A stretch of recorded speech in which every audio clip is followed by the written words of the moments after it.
Tudo bem? A graça e a paz de Deus. Eu sou o pastor Giovanni, eu tenho uma palavra de Deus para o seu coração. Estamos hoje pela manhã aqui abrindo a palavra de Deus, iniciando uma nova jornada, uma nova manhã. A cada semana estamos aqui trazendo uma palavra do coração de Deus para o seu coração. E hoje vamos continuar a nossa série de estudos sobre Romanos, as epístolas paulinas, as epístolas do apóstolo Paulo aos Romanos.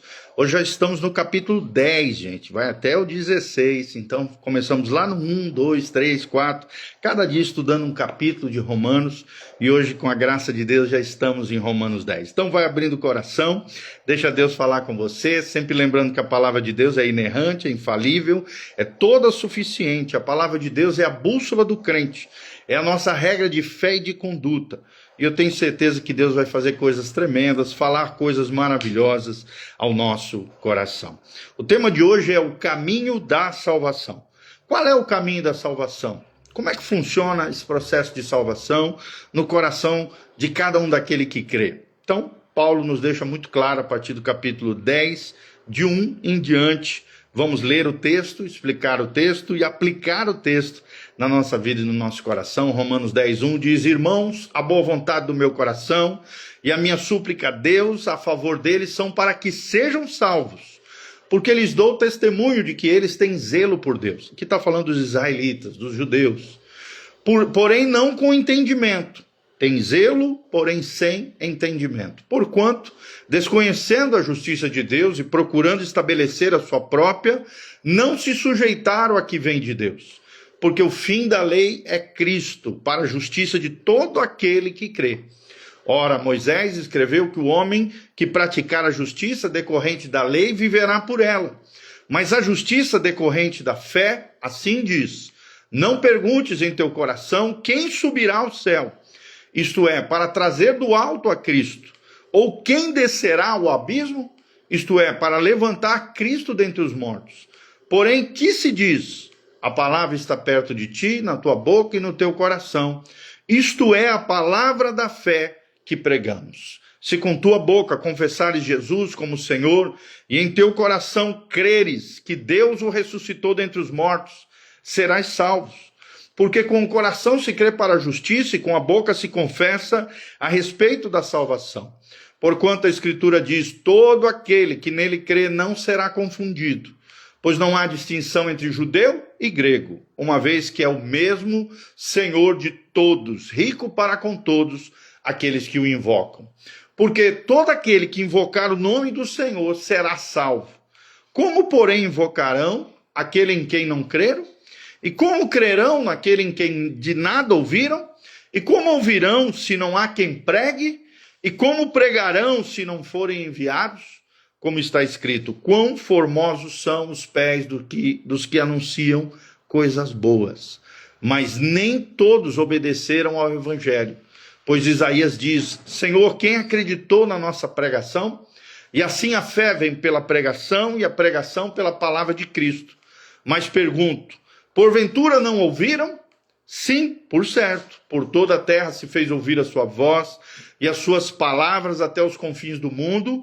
Pergunto mais: porventura não terá chegado isso ao conhecimento de Israel? Moisés já dizia: eu vos porei em ciúmes com um povo que não é nação, com gente insensata, eu vos provocarei a ira. E Isaías a mais se atreve e diz: fui achado pelos que não me procuravam, revelei-me aos que não perguntavam por mim. Quanto a Israel, porém, diz: todo dia estendi as mãos a um povo rebelde e contradizente. 21 versículos, Romanos capítulo 10. O caminho da salvação é o tema de hoje, né? O zelo que não se conhece, né? E é interessante, se no capítulo 9 de Romanos, Paulo nos apresenta a base divina da salvação, que é a soberana eleição de Deus, a graça de Deus revelada em Cristo, no capítulo 10 ele também nos apresenta a responsabilidade humana de crer no Senhor Jesus. É como se ele dissesse: de um lado, Deus é absolutamente soberano, do outro, o homem é plenamente responsável diante de Deus. É interessante que Paulo encerra aqui o capítulo 9 com a tristeza de que Israel, os israelitas, os judeus, buscando a justiça própria, tropeçaram na pedra que era Cristo. Agora ele começa o capítulo 10 expressamente expressando aqui, externando, né, o profundo desejo de seu coração. No versículo 1, quando ele diz: irmãos, o desejo do meu coração e a minha oração a Deus é pelos israelitas, é que eles sejam salvos. Então é interessante, esse é o coração de um verdadeiro servo de Deus. Um coração quebrantado pela salvação dos perdidos. Será que você tem um coração quebrantado pela salvação dos perdidos? E é interessante que Paulo aqui testemunha que os israelitas têm zelo por Deus, mas um zelo que não está de acordo com o conhecimento de Deus. No versículo 2 ele menciona isso. Zelo sem conhecimento é como um carro em alta velocidade sem direção. Termina em desastre. E é possível sim ser sincero, mas sinceramente errado. O problema de Israel não era a falta de religiosidade, mas a rejeição da justiça de Deus, que nós sabemos que foi revelada em Cristo Jesus na cruz do Calvário. Então, primeira lição, primeiro princípio que eu quero ensinar para você, o erro fatal, a justiça própria. Dos versículos 3 ao 4, aqui Paulo traz um diagnóstico da doença espiritual de Israel. Primeiro, a ignorância da justiça de Deus. Eles não compreenderam que a justiça de Deus exige e é uma que ele mesmo fornece. Segundo lugar, a busca da própria justiça. Eles se recusaram a se submeter à justiça de Deus, preferindo aqui estabelecer a sua própria justiça. Aqui está o cerne de toda a religião humana. A tentativa de agradar a Deus através dos méritos, dos ritos e das obras. A justiça própria, gente, é um insulto à cruz de Cristo, pois declara que o sacrifício de Cristo foi insuficiente e que nós podemos completá-lo. O versículo 4 é a chave de todo argumento, quando ele diz: porque o fim da lei é Cristo, para a justificação de todo aquele que crê. O fim aqui tem um duplo sentido, ambos verdadeiros. Primeiro fala de término. Cristo é o fim da lei, como meio da salvação. Ele cumpriu toda a lei, levando sobre si a maldição da lei, encerrando assim o regime de se buscar a justiça pelas obras. Em segundo lugar, é o objetivo. Cristo é a própria finalidade da lei. Toda a lei apontava para ele. E ele, Cristo, é o cumprimento perfeito da lei de Deus. Ou seja, a salvação, portanto, não vem apenas por observar a lei, mas por crer em Cristo, que é o fim de toda a lei. Então, a justiça da lei é mencionada no versículo 5. Exige desempenho perfeito. O homem que fizer estas coisas viverá por meio delas. É um caminho de autossalvação, impossível para nós pecadores. Segundo, a justiça da fé. Dos versículos 6 ao 10 é o caminho da graça, acessível a todos os homens. Paulo aqui personifica a fé usando uma linguagem poética. Não diga em seu coração quem subirá ao céu, isto é, para trazer Cristo do alto, ou quem descerá ao abismo, isto é, para levantar Cristo dentre os mortos. A grande verdade é que não precisamos realizar obras impossíveis para alcançar Cristo. A salvação já foi consumada. Na cruz do Calvário, ele já desceu também do céu. A encarnação de Cristo e já foi levantado dos mortos. A ressurreição de Jesus, a obra está completa. Creia nela. Então, onde está a salvação? E a resposta está no versículo 8. Está perto de ti. Interessante aqui, o evangelho é descomplicado e próximo do ser humano. Perto da tua boca, diz o texto.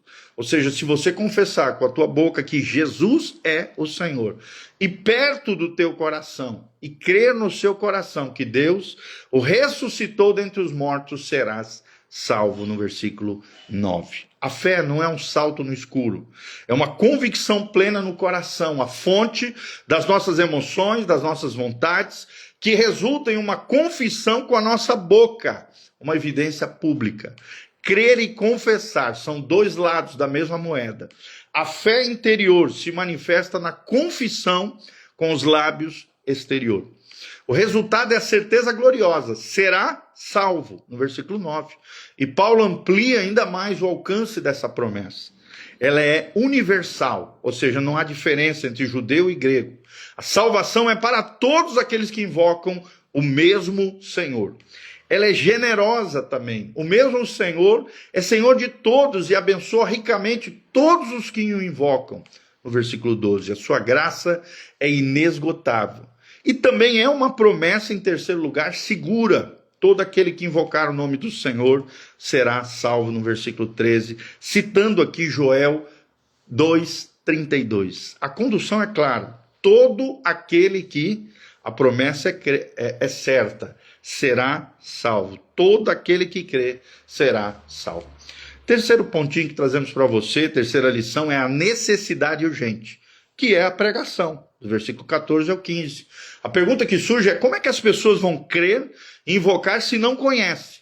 Paulo estabelece aqui uma cadeia lógica de evangelização com 4 perguntas retóricas. A primeira delas: como, pois, invocarão aquele em quem não creram? A segunda: e como crerão naquele de quem não ouviram? A terceira: e como ouvirão se não há quem pregue?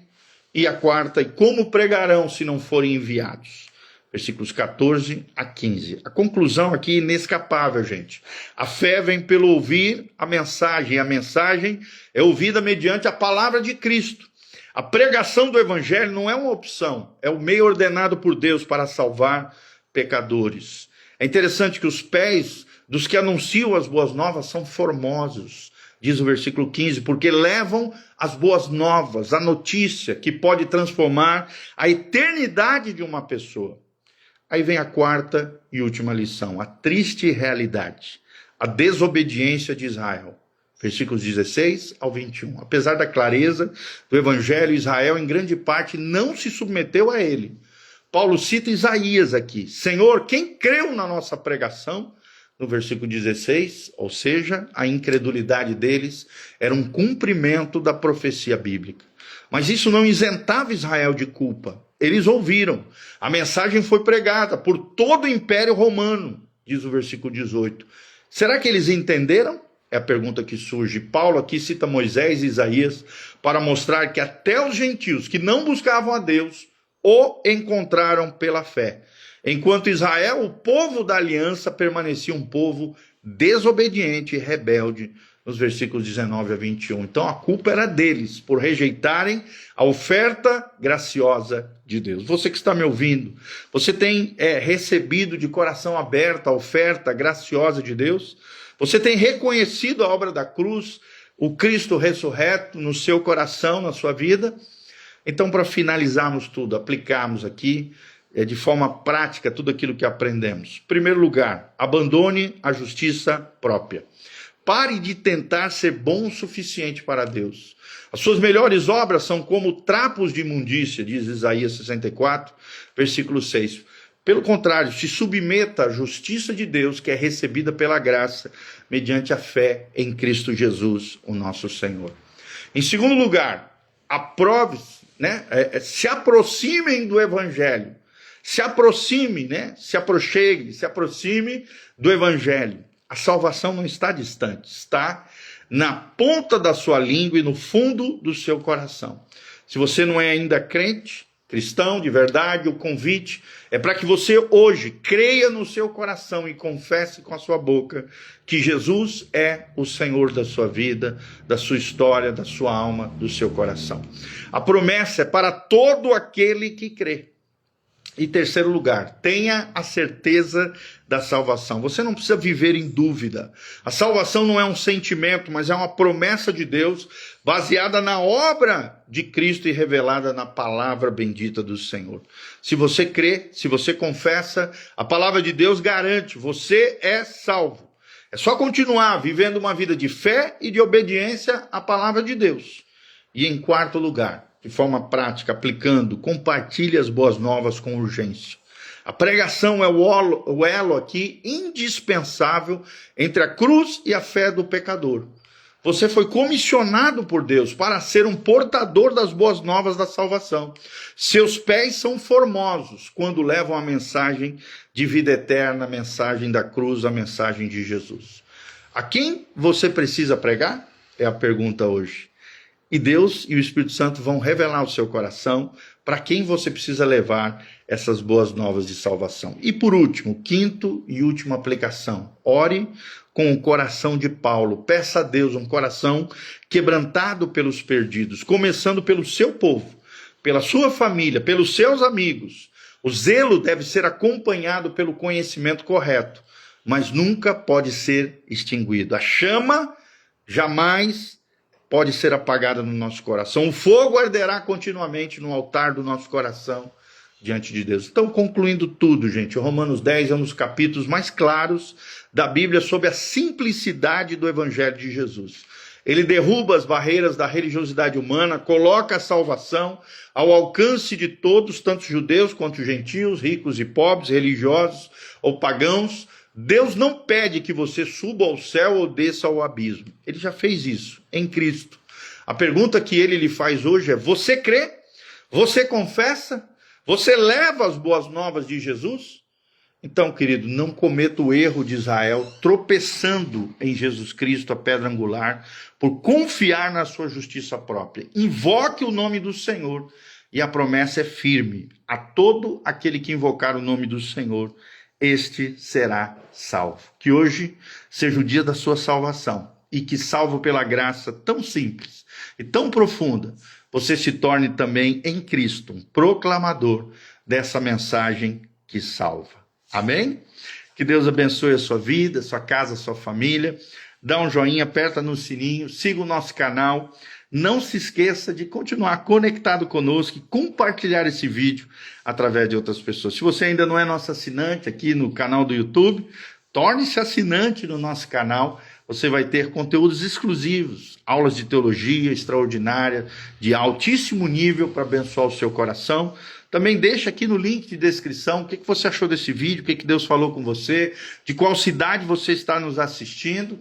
E eu tenho certeza que se você colocar também seu pedido de oração, nós estaremos orando pela sua vida. No link de descrição tem todas as informações do nosso ministério, informações de horário de culto, mídias sociais, informações para contribuição. Se levante como um cooperador fiel nessa obra linda que Deus está fazendo. Desde já que Deus te abençoe, multiplique ricas bênçãos sobre você, que a graça do Senhor te alcance, que a unção do Senhor venha sobre a tua vida. Pai, eu quero colocar cada um daqueles que me ouvem esta mensagem de salvação, Pai, o caminho da salvação, que nós estudamos hoje aqui em Romanos 10. A palavra está perto da tua boca e do teu coração. Por isso nós queremos declarar vidas sendo salvas, almas sendo restauradas, reconciliadas com o Criador. Através da operação do Espírito Santo de Deus, vidas sejam tocadas, abençoadas, entregas, rendidas aos pés do único e suficiente Salvador, Jesus Cristo, Senhor e Salvador da nossa alma, Pai. Dá-nos a capacidade, a unção, a graça de sermos pregadores da boa notícia do Evangelho de Jesus Cristo. Dá-nos a unção, capacitação, a ousadia no Senhor. Levanta-nos, ó Deus, como pregadores da salvação do Salvador, do Evangelho de Jesus Cristo. Pai, levanta uma igreja ousada, corajosa, pujante, poderosa, ungida, consagrada, santificada do Senhor, e abençoa cada um daqueles que me ouvem. Faz o milagre, traz a resposta, opera, Pai, as bênçãos necessárias que eles estão precisando. Levanta o caído, cura o enfermo, sara o ferido, restaura o teu povo, aviva a tua obra e manifesta o teu poder, a tua graça e a tua unção sobre cada um deles. Nós te pedimos isso de todo o coração, em o nome de Jesus. Amém e amém. Quero mandar um abraço para a Edilane Save, a Romilda Ruiz, o Aldo Hiroshi, estão aqui conectados conosco. Que a graça e a paz de Deus esteja sobre cada um de vocês. Um grande abração, beijão, Deus vos abençoe. Que a graça e a paz de Deus esteja sobre todos nós. Um ótimo dia na presença do Senhor.